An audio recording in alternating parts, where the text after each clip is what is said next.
Welcome back to Lalit Suju blog. Lalit Suju blog की ओर से आप सभी को प्यार भरा good morning. Now today is Sunday and Sunday is special for Lalit Suju blog.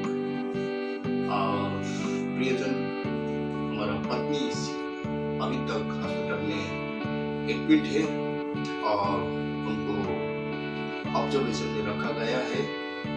1 हफ्ता से ऊपर हो चुका है और इस समय घर में मैं और मेरी बेटी शैरोन है। और आज संडे के दिन में शैरोन का छुट्टी है, मेरा बेटी का छुट्टी है और इस समय शैरोन उठ चुकी है और नाश्ता का तैयारी कर रही है और पता नहीं वो क्या बनाने जा रही है, वो खुद ही बना के आपको बताएंगे। तो let's enjoy the cooking with Sharon.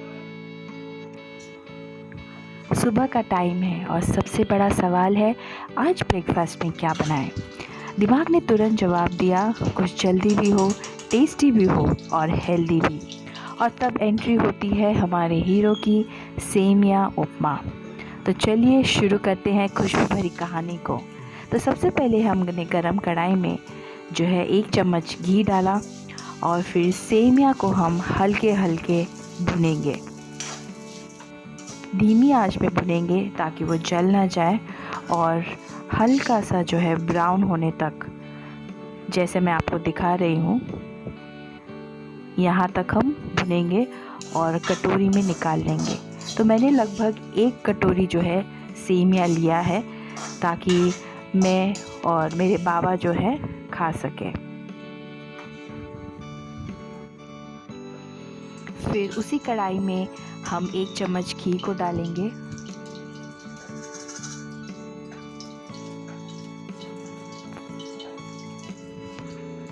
और जैसे ही घी गर्म हो जाती है तो हम उसमें डालेंगे राई। और ये जो आवाज़ है एक अलग ही सुकून देती है, आप सुन ही पा रहे होंगे। अब हम इसमें ऐड करेंगे हमारे होम ड्राइड कड़ी पत्ता। कड़ी पत्ता फ्राई होते ही घी का रंग और मज़ा दोनों बढ़ जाता है और स्वाद भी तुरंत एकदम साउथ इंडियन टच ले आता है, फ्रेश और अर्दी। अब अगली एंट्री है क्रंची जोड़ी नंबर 1। कढ़ाई में जैसे ही डाले उड़द दाल और चना दाल, वो हल्का सा गोल्डन होने लगते हैं। सोचो, ये छोटे छोटे दाने जैसे ही भुनते हैं वैसे ही उपमा को देते हैं एकदम नटी और क्रंची ट्विस्ट। हरी मिर्च, लहसुन और अदरक पेस्ट की एंट्री से अब मसाला और भी मज़ेदार बन जाएगा। लहसुन की खुशबू, अदरक का वार्म दोनों मिलके उपमा को देते हैं एकदम कंफर्टिंग टेस्ट। और थोड़ा सा हींग भी हम ऐड करेंगे और सबको हम थोड़ा सा भून लेंगे ताकि जो रॉ स्मेल है वो ख़त्म हो जाए। अब अगला कदम है प्याज की एंट्री। 1 कटोरी प्याज यानी लगभग 2 मीडियम साइज़ के प्याज बारीक काट कर डाल दीजिए। जैसे ये कढ़ाई में जाते हैं वैसे ही हल्का सा गोल्डन होने लगता है और किचन में एकदम मीठी खुशबू फैल जाती है। और एक छोटी सी टिप, इस स्टेज पर डाल दीजिए थोड़ा सा नमक, इससे प्याज जल्दी सॉफ्ट हो जाता है। अब स्वाद के साथ रंग भी ऐड करते हैं। 1 कटोरी गाजर जिसे मैंने गोल आकार में काट लिया है। जैसे ही गाजर मिक्स होती है ना, वैसे ही लगता है जैसे कढ़ाई के अंदर रंगोली बन गई हो। अब कहानी में एक नया रंग और एक नया टेस्ट लाने का वक्त आ गया है, टमाटर की एंट्री। तो मीडियम साइज़ टमाटर जो है लगभग 1 कटोरी बारीक कटा हुआ कढ़ाई में जाते ही अपना लाल रंग छोड़ देते हैं। अब हम उबालेंगे पानी, जैसे कि मैं दिखा रही हूँ 1 कटोरी, इसके नाप के अनुसार जो है हम 2 कटोरी के लगभग पानी को उबालेंगे। और जो हमने मसाले को ढक कर रखा हुआ था ताकि वो अच्छे से पक जाए, हम उसे थोड़ा मिक्स करेंगे। अब मसाले को थोड़े 4-5 मिनट के लिए छोड़ देने के बाद, ताकि प्याज, गाजर और टमाटर सब एकदम सॉफ्ट हो जाए और अपना स्वाद एक दूसरे के साथ शेयर कर लें। और अब आ गया है सबसे इम्पॉर्टेंट कदम, हमारे रोस्टेड सेमिया की एंट्री। इसे मसाले में डालकर अच्छी तरह मिक्स कर लीजिए ताकि जो मसाले का फ्लेवर है वो सेमिया के साथ लिपट जाए। और अब टाइम है हमारे पहले उबाले हुए पानी को डालने का। बस ढक्कन से इसके बाद हम ढकेंगे और सेमिया को अपनी कहानी खुद लिखने देंगे। धीरे धीरे पानी सोख करके एकदम फ्लफ़ी और सॉफ्ट बन जाएगा सेमिया। और इस वेटिंग के बाद जो रिज़ल्ट मिलेगा ना, वो एकदम वर्थ होगा। अब सब्र का फल मिलने का वक्त आ गया है। गर्मा गर्म सेमिया उपमा को एक सुंदर सी प्लेट में निकाल लेंगे। देखिए कैसे सेमिया फ्लफ़ी एकदम सॉफ्ट और टेम्पटिंग लग रहे हैं। और अब सरप्राइज ट्विस्ट, ऊपर से डाल दीजिए मोज़रेला चीज़। मेल्ट होके एकदम स्ट्रेची और क्रीमी बन जाते हैं। फ्रेंड्स, मेरा नाश्ता बन चुका है और टेबल पर पहुंच चुका है। और शरू ने पता नहीं ये क्या बनाई है। इसमें ऊपर से चीज़ भी डाली है और कैरेट का पीस भी डाली है। और ये पता नहीं ये सेमिया का जैसा लग रहा है, कुछ ना कुछ तो है। आइए दिखता है इसका टेस्ट कैसा है।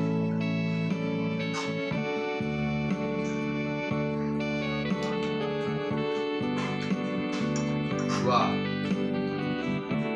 वेरी नाइस, बहुत ही अच्छा टेस्ट लग रहा है। मजा आया।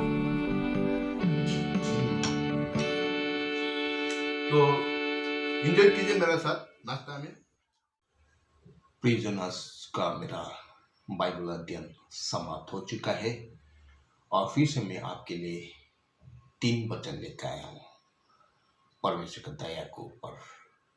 तो परमेश्वर का वचन भजन संहिता 103 का 11 में इस तरीका से लिखा है, जैसे आकाश पृथ्वी को ऊपर ऊंचा है, वैसे ही उसकी करुणा उसके डरवैयों के ऊपर प्रबल है। जिसने प्रभु यीशु मसीह पर विश्वास करते हुए भरोसा रखते हैं, अपने पापों को, अपने अपराधों को पश्चाताप किया है, उनका ऊपर परमेश्वर का दया है। और परमेश्वर का वचन लिखते उसके डरवैयों के ऊपर परमेश्वर का दया हमेशा बने रहता है। और तीतस 3 का 5 में लिखा है, तो उसने हमारा उद्धार किया और यह धार्मिक कामों के कारण नहीं जो अपने आप किए, पर अपनी दया के अनुसार नए जन्म के स्नान और पवित्र आत्मा के हमें नया बनाने के लिए द्वारा हुआ। तो हमारा पाप क्षमा, अपराध का क्षमा, हमने जो काम किया है हमारा धार्मिक कामों के द्वारा नहीं, लेकिन हमारा परमेश्वर का दया, कृपा, अनुग्रह के द्वारा हमारा उद्धार, अपराध को क्षमा हुआ है।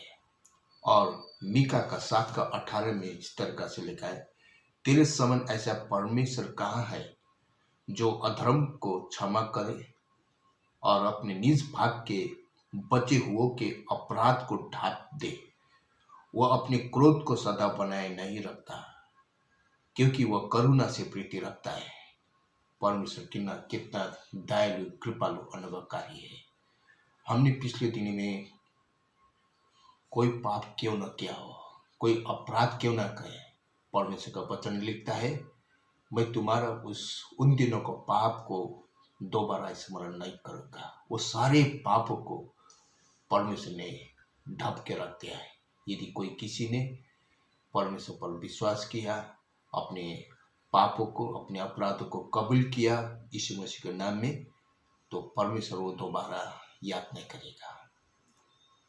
तो परमेश्वर हमारे लिए दया है, कृपा, अनुग्रह करता रहेगा जो उस पर विश्वास रखता है, जो उस पर डर रखता है।